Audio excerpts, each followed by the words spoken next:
오늘은 마태복음 강해 설교 171번째 시간입니다.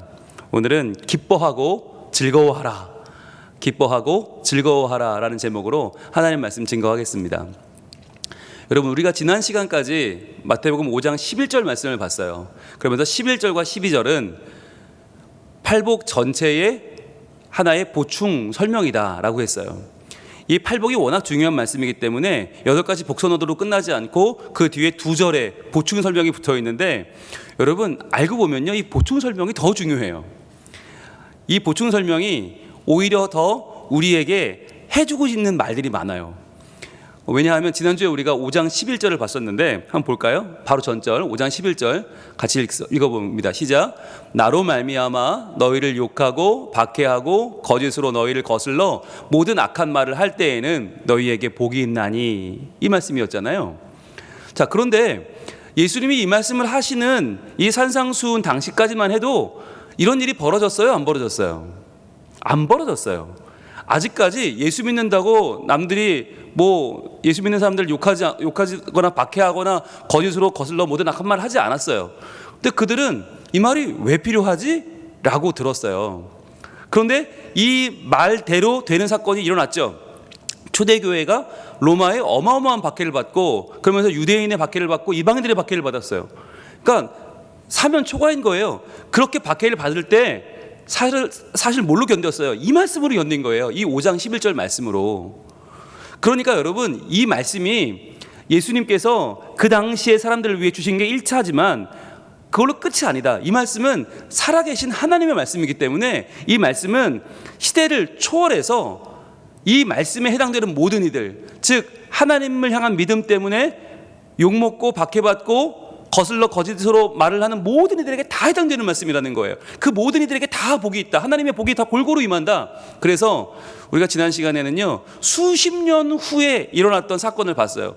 베드로가 이제 흩어진 나그네들, 디아스포라, 예루살렘에도 못 있고 다 도망쳐서 흩어져서 있는 유대인들 또는 초대교회 교인들이 얼마나 어려웠겠어요. 예수 믿는 것 때문에 출교당하고, 예수 믿는 것 때문에 구금당하고, 재산 다 뺏기고 언제 죽을지 모르는 삶을 살아가는 그 기독교인들에게 베드로가 이 말씀을 기억하고 편지를 썼잖아요. 그게 바로 베드로전서 4장 12절부터 시작되는 말씀이었어요. 한번 볼까요? 베드로전서 4장 12절. 자, 복습을 한번 해보고 가겠습니다. 베드로전서 4장 12절에 이렇게 말씀을 해요. 사랑하는 자들아, 너희를 연단하려고 오는 불시험을 이상한 일 당하는 것 같이 이상히 여기지 말고, 그랬어요. 자, 여러분 이상하잖아요. 사랑하는 자들아 그랬으면 좋은 걸 줘야지 왜 연단하러 오는 불시험 이야기를 해요? 그리고 아니, 천국 백성인데, 하나님 백성인데 신앙을 가졌으면 오히려 하나님이 잘해 주셔야지 왜 우리에게 이런 연단과 불시험이 와요? 그런데 이거 하나도 이상한 일이 아니다. 왜요? 예수님이 이미 말씀하셨으니까. 언제? 바로 산상수훈에서, 마태복음 5장 11절에서 이미 말씀하셨기 때문에 말씀대로 되는 거니까 이것은 하나도 이상히 여길 것이 아니라는 거죠. 그럼 이상히 여길 게 아니면 뭐라는 거예요? 이게 복이라는 거예요. 너희가 지금 신앙생활을 잘하고 있는 거다. 왜? 예수님 말씀대로 되었다는 건 무슨 말이에요? 하나님의 뜻대로 지금 우리가 믿고 있는 거란 말이에요. 여러분, 우리가 세상에서 좋은 소리 듣고 세상에서 관계가 좋아지고 교회가 우리가 좀 잘하면 세상이 우리를 좋아해 주겠지, 그렇지 않아요. 예, 절대 그렇지 않아요. 왜 그럽니까? 세상과 우리는 가는 길이 다르기 때문이에요. 세상과 우리는 가치가 달라요. 지향하는 바가 달라요. 그러니까 이게 도저히 맞을 수가 없는 거예요. 지난주에 말씀드렸잖아요. 사람들은 5,000명 걸 뺏어서 나 혼자 먹어야 그걸 스타라고 하고, 그래야 훌륭한 CEO라고 말하고, 그래야 훌륭한 사업가라고 말해요. 5,000명 걸 빼서 혼자 먹어야, 대기업을 이뤄야. 그런데 예수님은요, 자기 걸 나눠줘서 5,000명을 먹여버려요. 그러니까 이게 차원이 다른 거죠. 그리고 사람들은 남의 살도 남의 피도 빼앗아서 내가 다 먹고 내가 다 취하고 내가 남의 걸 다 빼앗아서 내가 잘 돼야 훌륭한 사람이라고 말하는데, 예수님은 자신의 피도 주시고 자신의 살도 주세요. 그리고 이것은 내 피다, 이것은 내 살이다, 이것을 먹고 마시며 나를 기념하라. 예수님은요, 세상의 이 생각과는 정반대에 계신 분이에요. 그러니까 그분을 따르는 분이 세상과 잘 지낼 수 있어요? 그럴 수 없는 것입니다. 예수님은 세상과 반대길로 가시는데 우리가 세상과 잘 지내면요, 우리가 예수님 반대편에 서 있는 거예요. 우리 예수님과 멀어지는 거예요. 그럼 우리는 잘못 믿는 거예요. 그래서 우리가 살아가면서 이 베드로 시대에도 연단하려고 오는 불시험, 즉 이 불시험은 죽이려는 게 아니라 망하려는 게 아니라 오히려 연단해서 더 온전한 순금이 되도록 만들어준 역할을 하는데, 그 시험 당하는 것을 이상한 일 당하는 것처럼 이상하게 여기지 말아라. 예수님 말씀하시지 않았냐? 이미 마태복음 5장 11절을 기억해라. 그러면서 13절에 이렇게 넘어가죠. 너희가 그리스도의 이름으로 치욕을 당하면, 너희가 그리스도의 고난에 참여하는 것으로 즐거워하라. 자, 고난에 참여하는 것. 우리의 고난은 누구의 고난이에요? 예수님의 고난이다. 그분의 고난에 참여하는 것이다. 이는 그의 영광을 나타내실 때에 너희로 즐거워하고 기뻐하게 하려 함이라. 그의 영광을 나타내실 때가 언제예요? 바로 마지막 날 다시 오실 그때, 재림의 때에 너희한테 즐거워하고 기뻐하게 하려는 것이다 라고 말씀하는 거죠. 그래서 14절 말씀, 이 14절이 바로 오늘 우리가 봤던, 지난주에 봤던 마태복음 5장 11절과 똑같은 말씀이라고 그랬죠. 같이 읽어봅니다. 시작. 너희가 그리스도의 이름으로 치욕을 당하면 복 있는 자로다. 아멘. 바로 이거예요. 복 있는 자로다. 마카리올이 이 말씀이 마태복음 5장 11절과 똑같다고 했어요.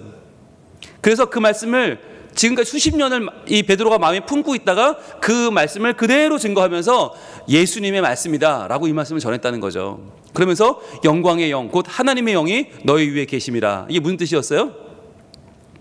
주님의 영이 우리 위에 임하신다는 것은 바꿔 말하면 그분의 영이 쉬신다는 말이라고 했죠. 그분의 영이 와서 쉬신다. 즉 우리가 고난 가운데 치열하게 살아가는 그 모습 속에 주님이 오셔서 참으로 내 자녀가 여기 있구나 라고 하시면서 우리 위에 쉬신다는 거였어요.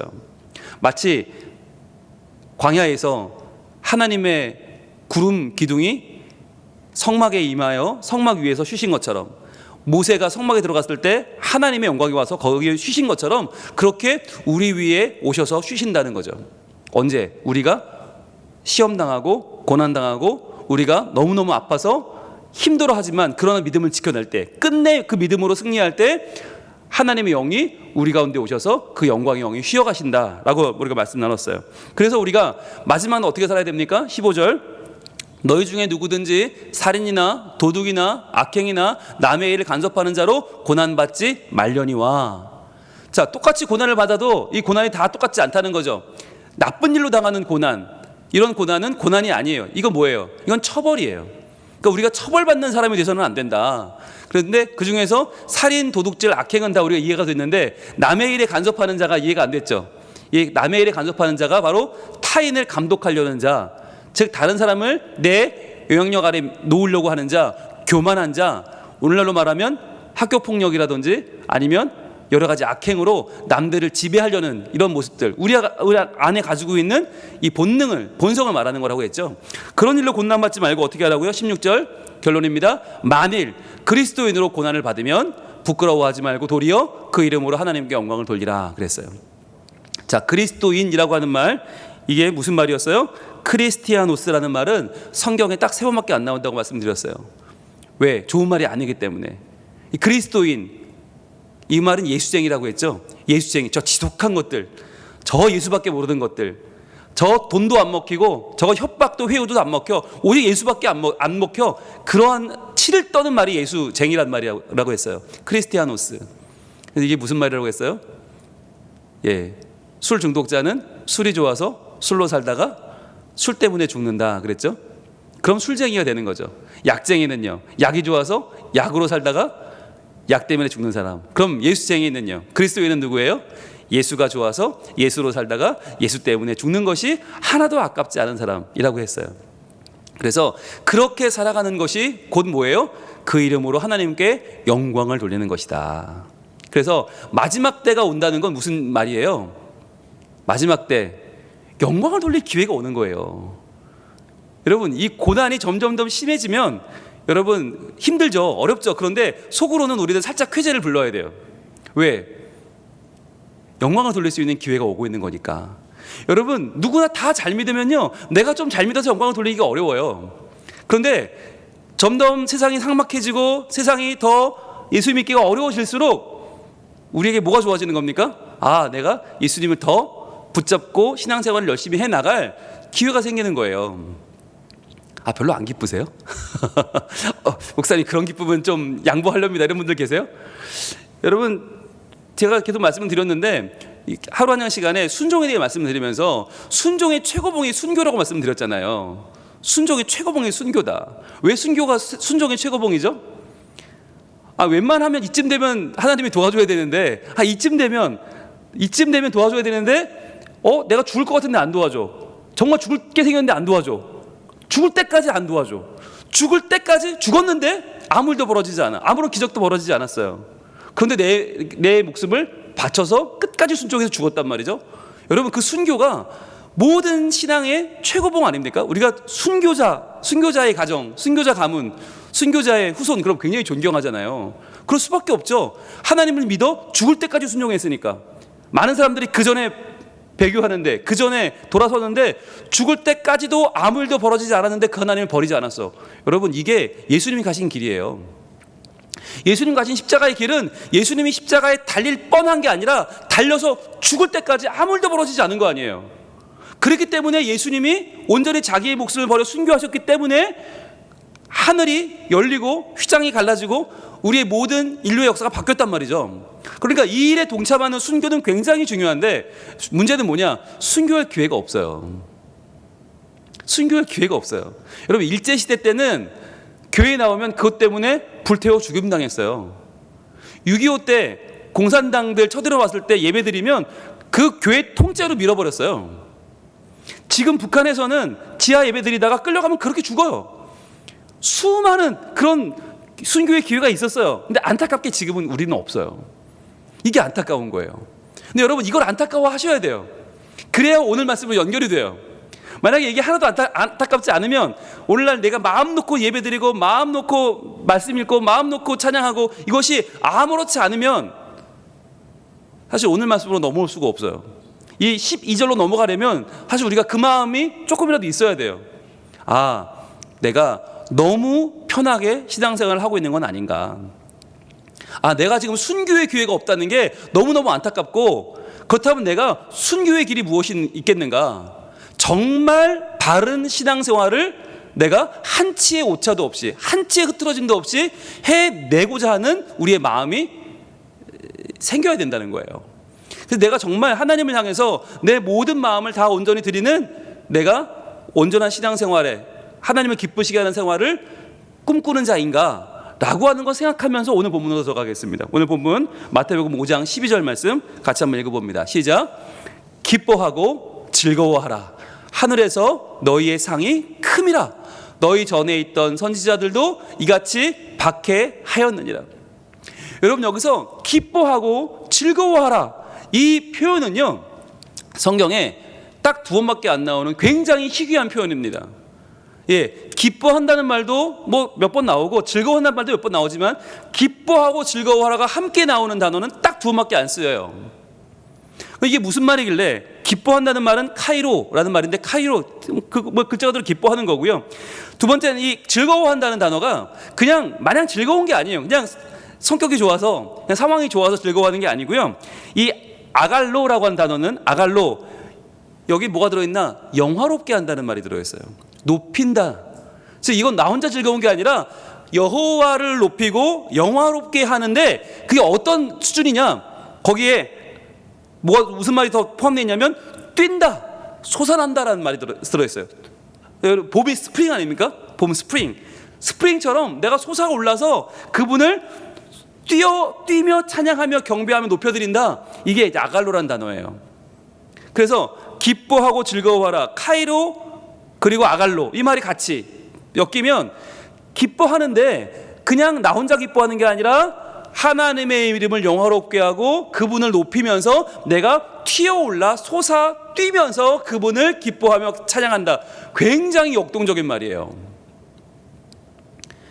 여러분 이 말을 우리에게 한번 적용을 해보면 여러분 예배하는 일이 기쁘고 즐거우십니까?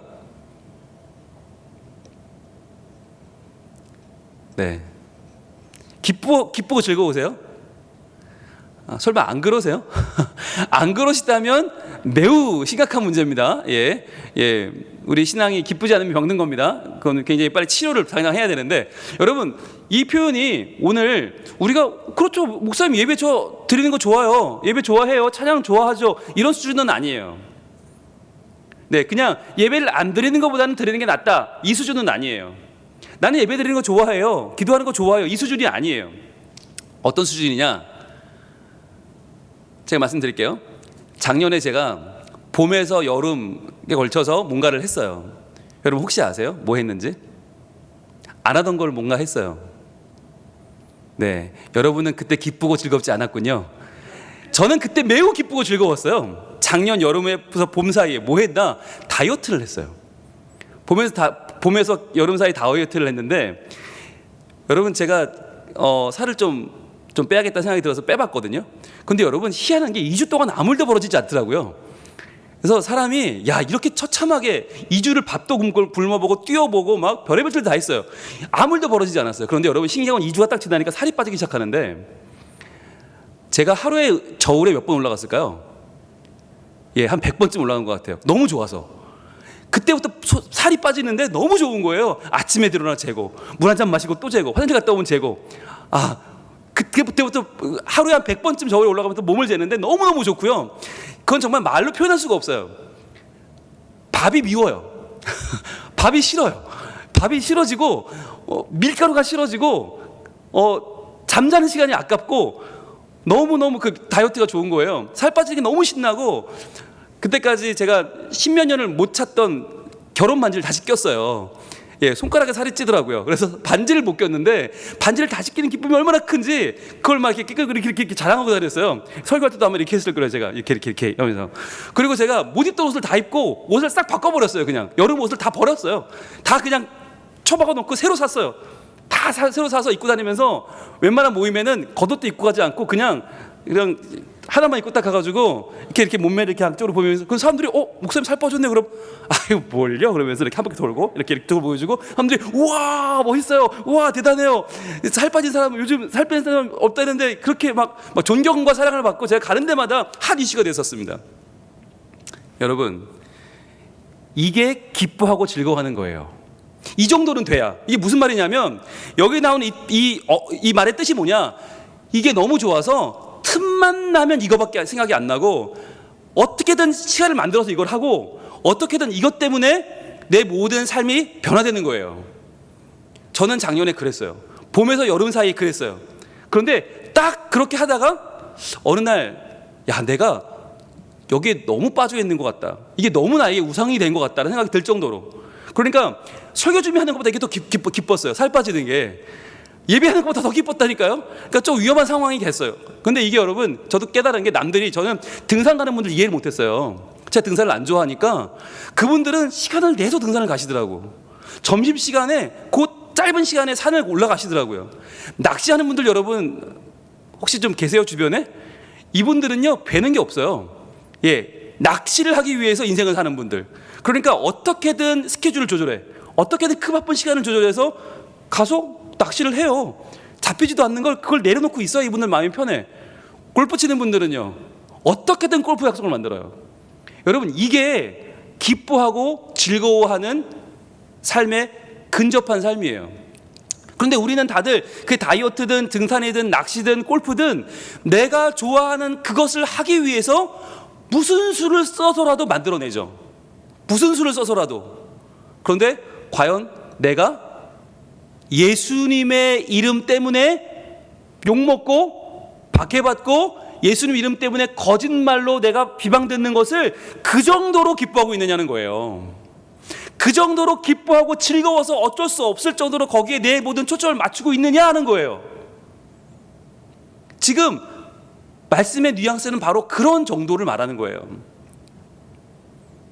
그렇다면 우리는 아직 조금 더 갈 길이 있어요. 조금 더 가야 돼요. 그죠? 우리는 예배가 좋긴 하지만 예배 때문에 모든 걸 조종하지 않잖아요.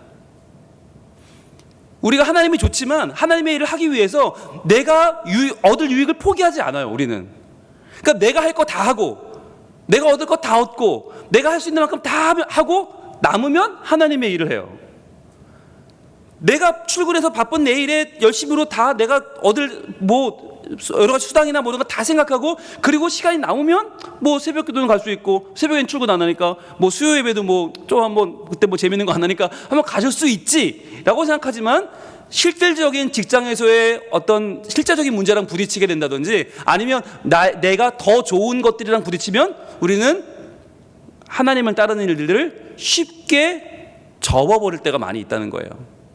게다가 그게 내가 너무 좋고 신나고 재미있어도 따를까 말까인데, 이건 욕먹고 박해받고 거짓말로 내가 비방받고, 이게 누가 좋겠어요. 그런데 여러분, 그런 날이 와요, 안 와요? 영 안 올 것 같으세요? 옵니다. 여러분, 희망은 거기에 있습니다. 이게 너무너무 좋아지는 날이 옵니다.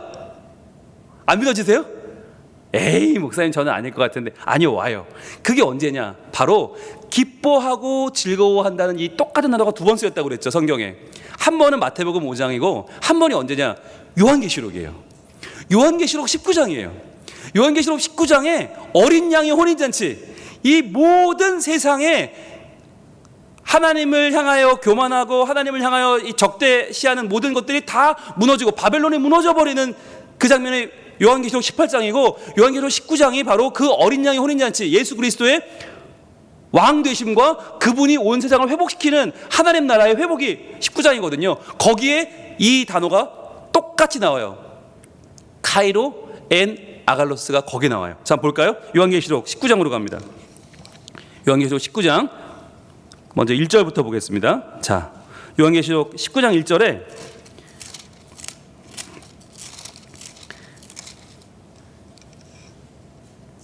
같이 우리 요한계시록 19장 1절 읽어봅니다. 시작. 이 일 후에 내가 들으니 하늘에 허다한 무리에 큰 음성 같은 것이 있어 이르되 할렐루야, 구원과 영광과 능력이 우리 하나님께 있도다. 아멘. 여러분 노래서 드세요. 표시하세요. 할렐루야. 할렐루야. 여러분, 모든 성경에서 할렐루야가 나오는 성경은 두 개밖에 없어요. 하나는 그 유명한 시편이고요. 시편은 할렐루야 덩어리죠. 그리고 나서 시편 외에 할렐루야가 나오는 성경은 딱 하나, 그게 요한계시록입니다. 놀랍지 않으세요? 할렐루야가 뭐예요? 여호와를 찬양하라예요. 그럼 여호와를 찬양할 일이 시편에는 너무너무 많았어요. 그죠? 하나님이 내 목자시고 하나님이 내 구원자시고 하나님이 나를 인도하시고 너무너무 많았어. 그런데 수많은 세월 동안 할렐루야는 사라졌어요. 왜? 너무 사는 게 힘드니까, 너무 살아가는 게 벅차니까 할렐루야가 사라졌어요. 그런데 이 사라진 할렐루야가 어디에 회복됩니까? 요한계시록에서 19장에서 회복이 됩니다. 요한계시록 19장 1절에 할렐루야 뭐라고 그래요? 구원과 영광과 능력이 우리 하나님께 있도다. 이때까지 전에는요, 구원과 영광의 능력이 어디 있는 줄 알았어요? 돈에 있는 줄 알고 살았어요. 구원과 영광과 능력이 세상 유익에 있는 줄 알고 살았어요. 세상에 성공과 건강에 있다고 생각하고 그렇게밖에 믿어지지 않았었어요. 너무 사는 게 힘들고 그렇게밖에 안 됐으니까. 그런데 어린 양의 혼인잔치를 딱 맞이한 모든 성도들이 찬양하는데 할렐루야 찬양하면서 뭐라고 해요? 구원과 영광과 능력이 우리 하나님께 있도다 라고 찬양하는 거예요. 아, 그렇구나. 구원도 하나님 거, 영광도 하나님 거, 능력도 하나님 거, 오직 모든 것이 하나님께 있습니다 라고 죽어가던 폐색에 짙어가던 하나님의 자녀들이 다시금 회복되어 일어나면서 어린 양의 혼인잔치를 찬양하는 장면이 바로 요한계시록 19장인데, 이제 오늘 이 표현, 똑같이 나온 표현 봅니다. 7절입니다. 7절에 같이 있습니다. 시작. 우리가 즐거워하고 크게 기뻐하며 그에게 영광을 돌리세. 어린 양의 혼인 기약이 이르렀고 그의 아내가 자신을 준비하였으므로. 아멘. 자, 표시합니다. 노란색으로 즐거워하고 크게 기뻐하며. 이 단어, 이게 우리말로는 번역이 좀 다르지만 헬라어로는 똑같아요. 카이로, 카이, 아갈로스 똑같아요. 카이로와 아갈로, 이거를 반복해서 똑같이 말해주고 있어요. 여러분, 그러니까 기뻐하고 즐거워하는 건 언제 하는 거예요? 딱 두 번밖에 이거 할 기회가 안 찾아오는데, 한 번이 어린 양의 혼인잔치예요. 모든 것을 역전시키는 어린 양 예수님의 통치, 그분의 왕되심, 그분의 대관식에 우리가 가서 해야 될 일이 뭐예요? 기뻐하고 즐거워하는 일인데 똑같이 이 일을 언제 하나?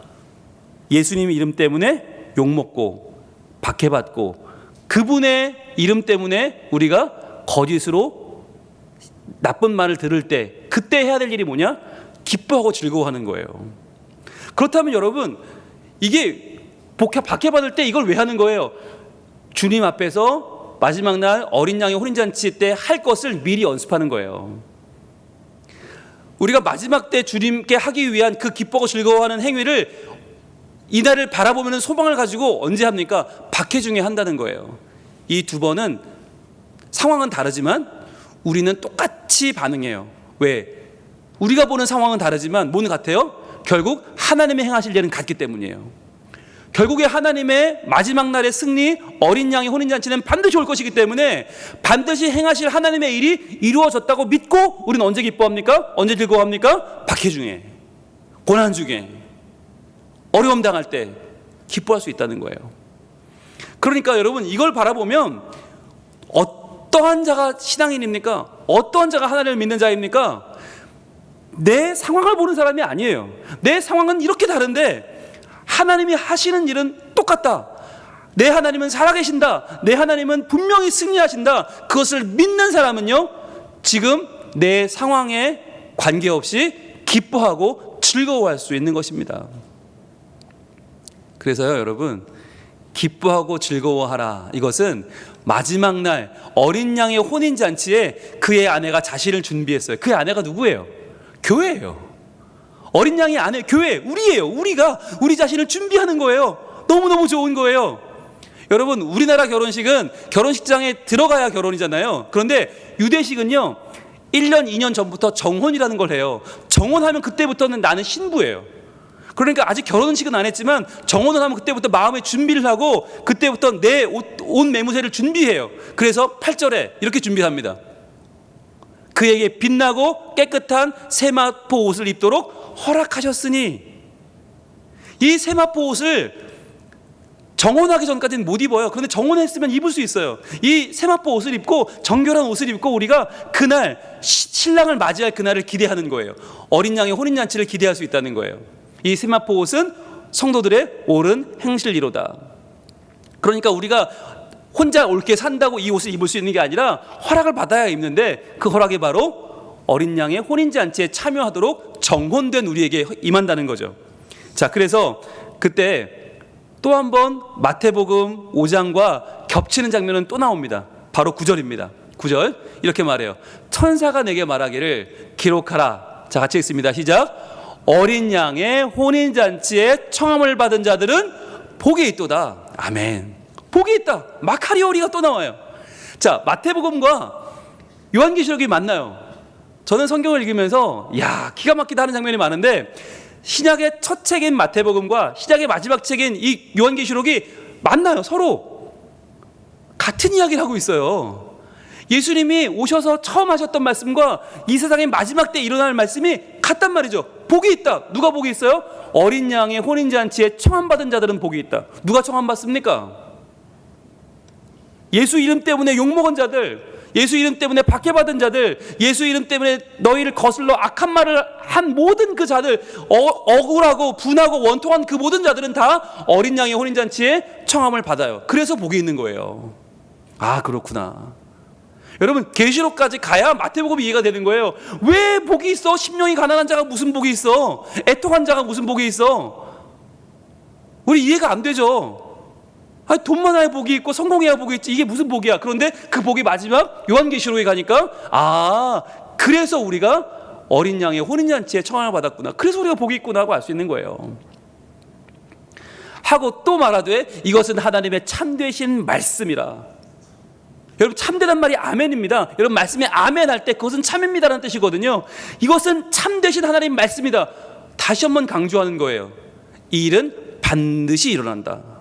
그러니까 그날을 보기 전부터 우리 어떻게 살아야 돼요? 기뻐하고 즐거워하면 되는 거예요. 기뻐하고 즐거워하면서 그 날을 지금 준비하는 거예요. 이게 얼마나 좋은 일이냐? 10절 이렇게 이어집니다. 10절 내가 그 발 앞에 엎드려 경배하려 하니 그가 나이가 말하기를 나는 너와 및 예수의 증언을 받은 내 형제들과 같이 된 종이니 자, 이게 무슨 말이냐면 이 말씀을 듣고 너에게 복이 있다. 혼인잔치에 참여한 자, 초청받은 받은 자 너무 복이 있다라는 말씀을 듣고 세례 요한이 너무 좋아서 이 사도 요한이 너무 좋아서 그 천사한테 경배를 했어요. 천사는 하나님 아니죠. 받을 존재가 아니에요. 그걸 알지만 너무 좋아서 요한이 경배를 했어요. 그랬더니 야야 나는 하나님 아니야. 그러면서 나한테 하지 마. 그러면서 삼가 뭐라고 합니까? 후반절 이렇게 말합니다. 삼가 그리하지 말고 오직 하나님께 경배하라. 예수의 증언은 예언의 영이라 하더라. 여러분 생각해 보세요. 이게 지금 사도 요한이 천사에게 이 말씀이 너무너무 좋아서 주신 이 말씀 복이 있다. 너희가 어린 양 혼인잔치에 초대받은 너희는 그분의 신부고 너희는 복이 있다. 지금 너희가 박해를 받고 고난받고 있어도 너희는 하나님의 가장 복된 자들이다. 이게 너무 좋으니까 경배를 해버렸어요. 그런데 천사가 야야 나한테 경배하지 마. 나 하나님 아니야. 여러분 이 일을 누구만 알아요? 요한만 알겠죠. 그죠? 요한이 본 환상 속의 장면이니까 요한만 알아요. 근데 요한이 이걸 왜 썼을까요? 안 써도 되잖아요. 이거 되게 겸연쩍지 않았을까요? 아무리 좋아도 그렇지 천사한테 경배했더니 천사가 날 말렸다. 여러분 이거 쓰기에 되게 좀 부끄러운 얘기인데 왜 썼을까요? 그 정도로 좋은 말씀이라는 거예요. 이 말씀이 야 내가 얼마나 좋았냐면 내가 우리에게 복이 있다. 환난당한 우리에게 어린 양 혼인잔치에 초대받은 우리가 얼마나 복이 있다는 말씀이 얼마나 좋았는지 내가 나도 모르게 그분께 경배를 했어. 그때 그가 나를 말리더라 라고 요한이 기록을 하는 거예요. 얼마나 좋았으면. 여러분 그날이 요한만 좋아요? 아니에요. 우리도 좋아요. 그러면서 그러하지 말고 뭐라고 해요? 삼가 그러하지 말고 오직 하나님께 경배하라. 이 모든 일을 이루시는 분이 하나님이시다. 그분에게 영광을 돌려라 라고 지금 천사가 말하는 거예요. 그러면서 마지막에 예수의 증언은 예언의 영이라. 이 말은 뭐냐면 바로 모든 예언이 증언하는 한 분, 그분은 예수님이다 라고 하는 거예요. 그러니까 너희의 마음에 담아야 될 분은 예수님이다. 예수님 그분을 담고 하나님을 경배하는 삶을 살아라. 이 계시를 받은, 이 계시를 전해주는 모든 하나님의 사람들은 어떻게 살아요? 기뻐서, 즐거워서, 뛰면서 하나님을 찬양하고 경배하고 오직 예수님을 전해야 되는 거예요.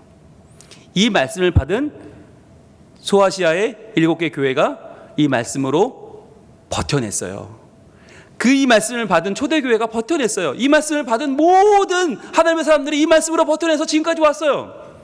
그리고 우리는 그날의 승리를 기대하고 그날에 동참할 것입니다. 그래서 여러분 다시 한번 이제 마태복음으로 돌아오면 아직까지는 무슨 일이 벌어질지 몰라요. 그런데 그날이 벌어지는 베드로 전서에 그리고 그날이 예언된 요한계시록에 이 말씀이 다시 한번 등장하면서 아 그렇구나. 우리가 기뻐하고 즐거워하는 이 특권은 정말로 굉장한 것이구나.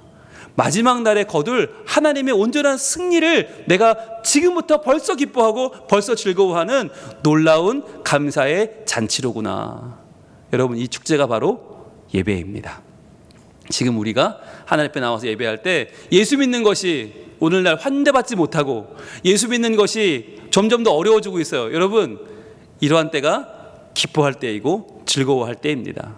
그래서 마지막에 우리가 예수님의 최후 승리를 기뻐할 그날이 오고 있음을 믿고 어려워도 힘들어도 우리가 하나님께 경배하며 예수 그리스도의 나에게 하신 승리를 증거하는 하나님의 사람들로 서기를 원합니다. 우리 같이 찬양하겠습니다. 제가 찬양할 때 그랬으면 좋겠어요. 우리가 지금 고난 중에 기뻐하는 게 되게 어렵잖아요. 그러나 이 똑같은 행위를 언제 한다고요? 마지막 날 어린 양 혼인잔치에서 한다고요. 우리 눈앞에 죽임당하신 어린 양이신 예수님이 왕좌에 오르시고 그분이 교회와 혼인을 하십니다.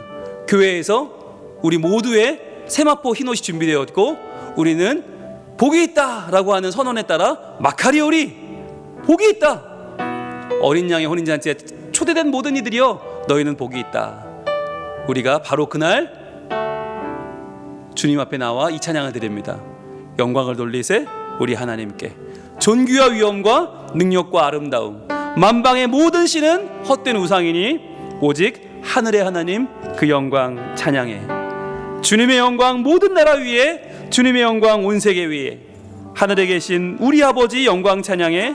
우리 주님 나라 영원하리라. 우리 주님 뜻은 이루어지리라. 찬양하겠습니다.